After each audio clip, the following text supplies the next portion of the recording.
centrami zdieľaných služieb prišla minulá vláda, ktorá to teda dala do plánu obnovy. S tým som prišiel ja v roku 2019. Dobre, ale aplikovalo sa to do plánu obnovy. Myslím, cez to sa financovala tá prvá časť, čo išla do betónu. Čo ste?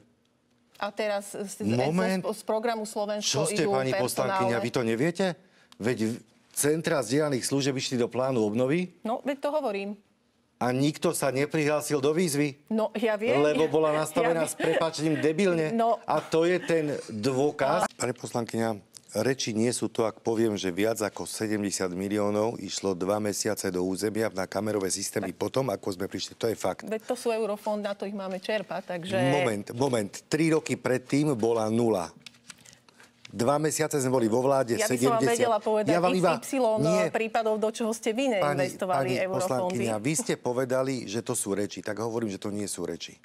Reči nie sú to, že sa rozširujú kapacity bytov v konkrétnych mestách na účel práve stabilizácie aj policajtov. Faktom je, nie reč, fakty.